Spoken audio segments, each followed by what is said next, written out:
Hello everyone, I am Dr. Pankhuri Gautam. I am a consultant gynecologist at Cocoon Hospital, Jaipur. Laparoscopic surgeries के बारे में जानने के लिए हमको सबसे पहले ये पता होना चाहिए कि ट्रेडिशनल या ओपन प्रोसीजर्स क्या होते हैं। ट्रेडिशनल या ओपन प्रोसीजर्स के अंदर हम एक चीरा देते हैं जो कि अराउंड 10 से 15 सेंटीमीटर्स तक का हो सकता है, और उस चीरे के थ्रू हम एब्डोमिनल वॉल्स को ओपन करते हुए जो भी रोगग्रस्त ऑर्गन्स होते हैं, जहाँ पर जो हमारे टारगेट ऑर्गन्स होते हैं, वहाँ पर हम पहुँचते हैं। जबकि लैप्रोस्कोपिक प्रोसीजर्स या लैप्रोस्कोपिक सर्जरी के अंदर ये सारा प्रोसीजर एक चीरे के थ्रू ना होते हुए एक दूरबीन या टेलीस्कोप के थ्रू किया जाता है। लैप्रोस्कोपिक सर्जरी में हम एक दूरबीन, लैप्रोस्कोप या टेलीस्कोप के माध्यम से पेट के अंदर स्मॉल इंसिजन्स जो तकरीबन 1 सेंटीमीटर या 0.5 सेंटीमीटर्स के होते हैं, उन कट्स या होल्स के थ्रू हम हमारा जो इंस्ट्रूमेंट होता है, जैसे हम लैप्रोस्कोप बोलते हैं, एक दूरबीन होती है, उसको हम पेट के अंदर एंट्री करवाते हैं। पेट के अंदर हम पहले से ही गैस फिल करके रखते हैं ताकि हमारा जो पूरा पेट है वो डिस्टेंडेड हो और हम डायरेक्टली हमारे जो डिज़ायर्ड ऑर्गन्स हैं वहाँ तक पहुँच सकें। उस टेलीस्कोप के पीछे एक कैमरा लगा होता है जो कि इन टर्न एक मॉनिटर या स्क्रीन से कनेक्टेड होता है। जब हम उस टेलीस्कोप को कैमरे अटैच्ड के थ्रू स्क्रीन के ऊपर देखते हैं तो हम पेट के अंदर जहाँ पर भी हमारा डिज़ायर्ड या टारगेट ऑर्गन है, हम उसको देख पाते हैं।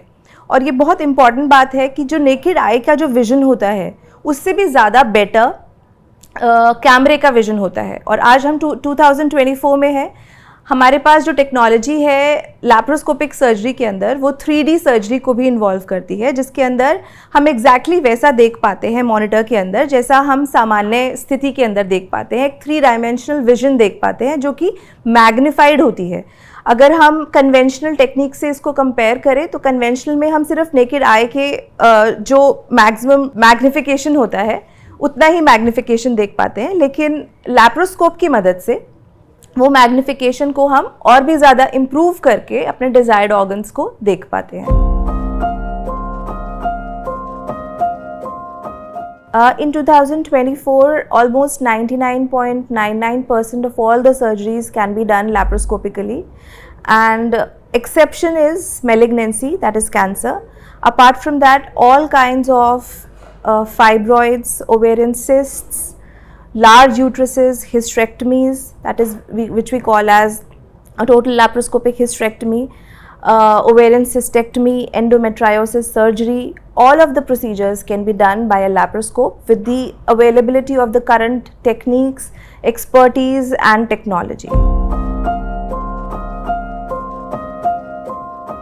अब अगर हम बात करें कि ये सारा कुछ laparoscopic surgery, minimally invasive surgery, हम इन सब पे क्यों फोकस करना चाह रहे हैं, जबकि हमें पता है कि इसकी ट्रेनिंग, इसके जो एक्सपर्टीज़, इसके इंस्ट्रूमेंट्स, ये सारे कुछ एक्सपेंसिव होते हैं as compared to the open surgery, but still we want the patient to have a benefit of laparoscopic surgery because we want to see the patient with a big smile after the procedure has been done on the next post-operative day. इसका मतलब क्या हुआ? इसका मतलब ये है कि patient को एक बड़े चीरे या 10 to 15 सेंटीमीटर्स का जो इंसिजन होता है उसके कारण होने वाले पेन को अगर हम कंपेयर करें एक छोटे से इंसिजन से, तो वो कंपैरिजन ही हमें ये बता सकता है कि लैप्रोस्कोपिक सर्जरीज़ में हमें कंपैरेटिवली कम पेन होगा।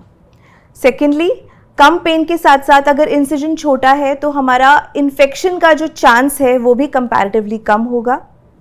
और जाहिर सी बात है, इंसिजन छोटा है तो चांसेस ऑफ ब्लीडिंग भी कम होंगी। एंड मोस्ट इम्पॉर्टेंट, क्योंकि जैसा हमने बात किया, एक मैग्नीफाइड व्यू जो टारगेट ऑर्गन के अंदर एक विजुअलाइजेशन होता है डिजीज्ड ऑर्गन और एक नॉर्मल ऑर्गन के बीच, ये हमें एक लैप्रोस्कोपी के माध्यम से हम उसको बहुत ज़्यादा अच्छी तरह देख पाते हैं।